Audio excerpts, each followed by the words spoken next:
All right, so I'm gonna add this in here, and then I'll just take it off and put it on a regular post. I want to talk about the R-Truth thing. That's him getting not re-signed or whatever. A couple of ways I would look at it.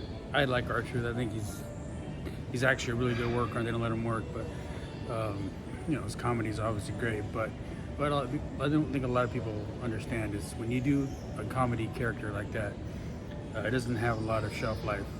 That's why they use him only sparingly. He's not like a main guy all the time, and they did just give him a good push, but that's probably because they weren't going to renew his contract and wanted to kind of give him something good on the way out. It's really hard to do it. Santino Marella went through the same thing where he was a comedy act, and then it was hard for him to break that mold. So there's not a lot of different ways you can go once you start doing that character. I think what they're probably going to do is release him, or not release him, but not re-sign him, then put him on a Legends contract, and then bring him back twice a year like they're doing anyways, save some money and, still use him. That his merch sales are off the chart right now, but it was because they pushed him with this big angle with Cena. So he's one of those guys who's always liked, always loved. I always thought he was a good worker. His TNA stuff was really good. But it's just the way business is, man. I think they gave him that push just to send him out the right way, which I don't think a lot of people look at, especially people outside the business.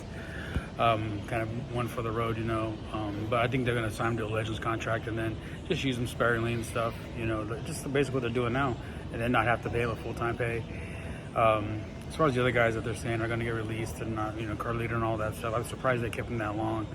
Another guy's a good worker, but they're not really doing nothing with him. He's in a faction, I don't like the fact that they're just signing every young guy because you need those vets to get those guys ready and teach them how to work. But, I'm not a millionaire in any company either, so I don't know. But anyways, man, I think, R-Truth's going to find work wherever he does. He's very charismatic. He's a likable guy. And no matter what he does, he's going to find some work. And like I say, he'll always be a part of the WWE. So anyways, man, I'll talk to you later.